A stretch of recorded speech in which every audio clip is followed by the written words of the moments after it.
जय हिंद दोस्तों, Ajay study GS में आपका स्वागत है। आज हम लोग प्राचीन इतिहास को आगे बढ़ाते हुए अगला जो टॉपिक हम ले रहे हैं वो कल तक हम लोग पढ़े थे पुराण के बाद आज पढ़ेंगे स्मृति के बारे में पढ़ेंगे। स्मृति दोस्तों, सबसे पहले बात यह है कि स्मृति कहा किसको जाता है। तो प्राचीन कामनी ग्रंथों को स्मृति कहा जाता है। प्राचीन कामनी ग्रंथों को क्या कहा जाता है? स्मृति कहा जाता है। प्राचीन कामनी ग्रंथों को क्या कहा जाता है? स्मृति कहा जाता है। ठीक है, अब यहां पर यह देखना है ये स्मृति कब लिखा गया। तो स्मृति आज से लगभग 200 से 100 ईसा पूर्व के आसपास लिखा गया था। ये स्मृति 200 से 100 ईसा पूर्व में लिखा गया था। अगला आप ऐसे क्वेश्चन कर सकते हैं, स्मृति वेदांग के बाद लिखा गया। ये भी आप कह सकते हैं क्योंकि इससे पहले वेदांग लिखा गया था। स्मृति वेदांग के बाद लिखा गया, यानी वेदांग पहले लिखा गया था और स्मृति बाद में लिखा गया है। आगे बढ़ करके हम ऐसे कह सकते हैं, स्मृति की रचना करने वाले कौन थे? स्मृति के रचनाकार का नाम क्या था? यह भी कह सकते हैं। तो आपको बता देते हैं, स्मृति के रचनाकार का नाम भारूची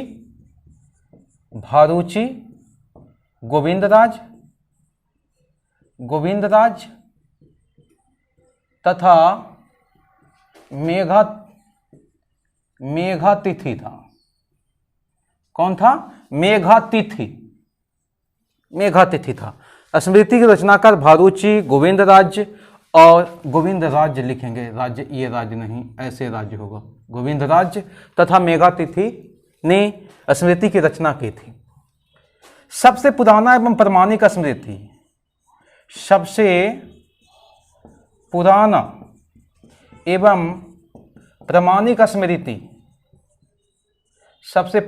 प्रमाणिक स्मृति कौन सी है? तो उसका नाम है मनुस्मृति। सबसे पुराना एवं प्रमाणिक स्मृति का नाम क्या है? मनुस्मृति। अगला जो इससे क्वेश्चन आता है वो ये आता है कि मनुस्मृति को शुंग काल का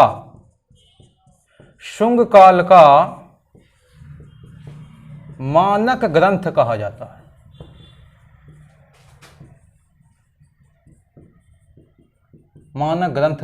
है।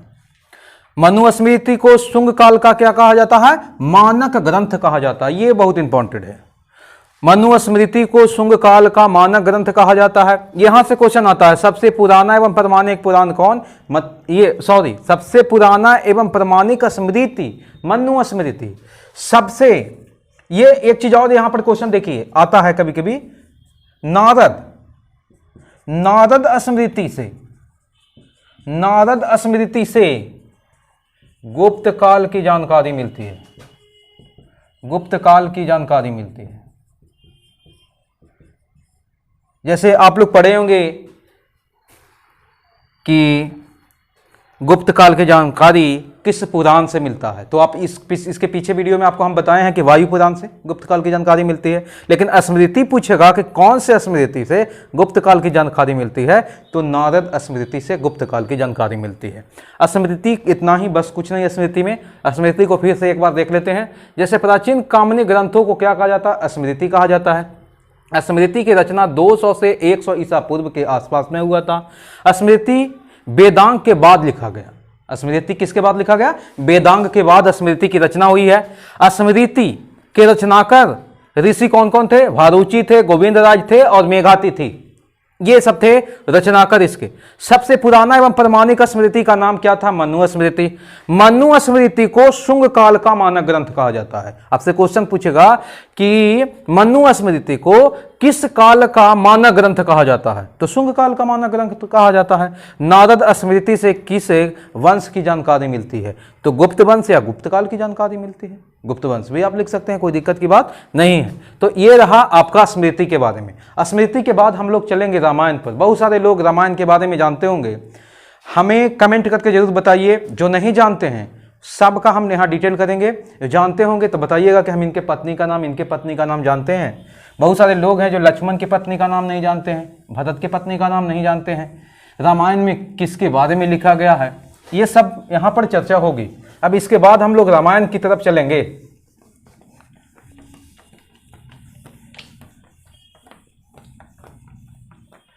रामायण की तरफ आइए, रामायण को देख लेते हैं। रामायण, रामायण की रचना किसके द्वारा की गई?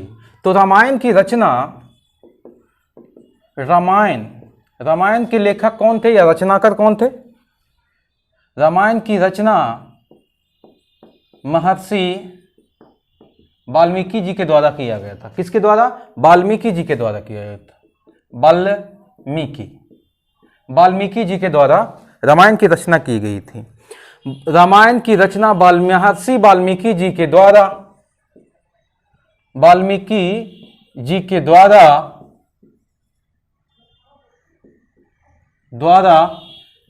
प्रथम से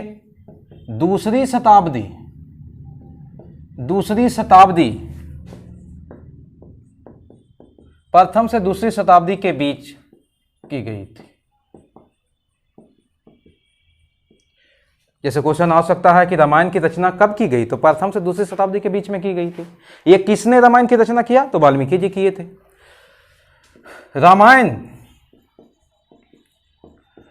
रामायण को आदि काव्य,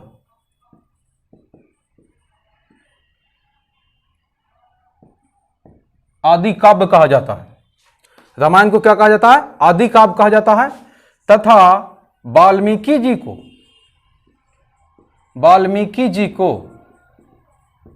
आदि कवि कहा जाता है। रामायण को आदि काव्य, वाल्मीकि जी को आदि कवि कहा जाता है। अब आगे देखेंगे और रामायण को कुछ भी कहा जाता है? तो जी हाँ, और रामायण को कहा जाता है। रामायण को चतुविंशति शास्त्री संहिता भी कहा जाता है। शास्त्री संहिता भी कहा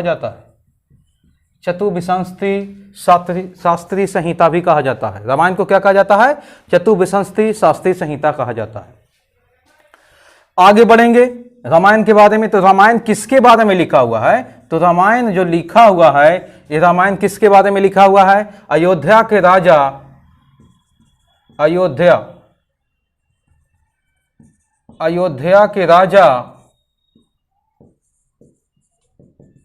राम के बारे में वर्णन किया गया है। इसमें अयोध्या के राजा राम के बारे में अध्ययन किया गया है।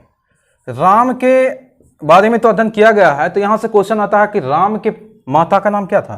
पत्नी का नाम जानते हैं? सीता। अच्छा, माता का नाम बताएंगे। राम के माता का नाम क्या था? कौशल्या। भारत के माता का नाम क्या था? कैकेयी। लक्ष्मण एवं शत्रुघ्न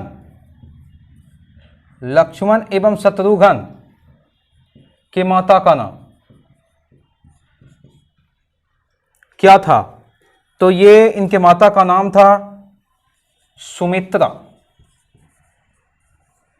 सुमित्रा नाम था। यहां पर क्वेश्चन आपसे पूछा जा सकता है, राम के पत्नी के बारे में सब कोई जानते हैं, लेकिन भरत के पत्नी का नाम क्या था? तो भरत की पत्नी का नाम मांडवी, भरत की पत्नी का नाम क्या था? मांडवी था। बहुत सारे लोग भरत की पत्नी के बारे में नहीं जानते हैं, तो भरत की पत्नी का नाम मांडवी। और आगे बढ़ते हैं और लक्ष्मण की पत्नी के बारे में हम लोग जानते हैं। लक्ष्मण, लक्ष्मण की पत्नी का नाम क्या था? तो लक्ष्मण की पत्नी का नाम उर्मिला, उर्मिला। और ये शत्रुघ्न बचे हुए हैं, शत्रुघ्न, शत्रुघ्न की पत्नी का नाम श्रुतिकृति, कैसी नाम था? श्रुतिकृति नाम था।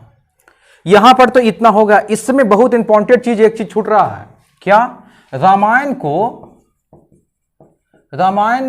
को कितने भाग में बांटा गया है? रामायण को 7 भाग में, या 7 खंड भी इसको कह सकते हैं, भाग को खंड कह सकते हैं, टुकड़ा कह सकते हैं। रामायण को 7 भागों में बांटा गया, जैसे सुंदरकांड वगैरह करके कितने कांड? 7 कांड या 7 भाग में बांटा गया रामायण को।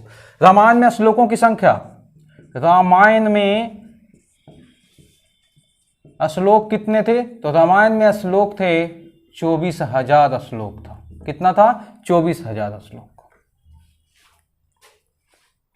ये था कहानी अयोध्या के राजा राम की, जिसके चलते रामायण ये बना। रामायण की रचना किसके द्वारा की गई? महर्षि वाल्मीकि जी के द्वारा किया गया था। कब की गई थी? प्रथम से दूसरी शताब्दी के बीच में की गई थी। रामायण को आदि कवि, आदि काव्य, और वाल्मीकि जी को आदि कवि के नाम से जाना जाता है। रामायण को आदि काव्य तथा वाल्मीकि जी को आदि कवि कहा जाता है। रामायण को और क्या कहा जाता है? चतुर्विंशति शास्त्रीय संहिता भी कहा जाता है। रामायण किसके बारे में लिखा है? रामायण में तो अयोध्या के राजा राम के बारे में। राम के माता का नाम कौशल्या, भरत की माता का नाम कैकेयी, लक्ष्मण एवं शत्रुघ्न के माता का नाम सुमित्रा, भरत की पत्नी का नाम मांडवी, लक्ष्मण की पत्नी का नाम उर्मिला, शत्रुघ्न की पत्नी का नाम श्रुतिकृति। श्रुतिकृति। रामायण को कितने भाग में बांटा गया? 7 भाग में या 7 खंड में। रामायण में श्लोकों की संख्या कितनी थी? 24,000। ये था बहुत इंपॉर्टेंट। और यहां पर आप एक चीज अगर समझ रहे हैं कि एक चीज छोड़ दिए हैं, तो राम की पत्नी तो जानते हैं कि माता सीता, और बाकी सब ये रामायण क्लियर है। अगर ये वीडियो अच्छा लगा तो लाइक, शेयर और सब्सक्राइब जरूर कीजिए। Thank you very much.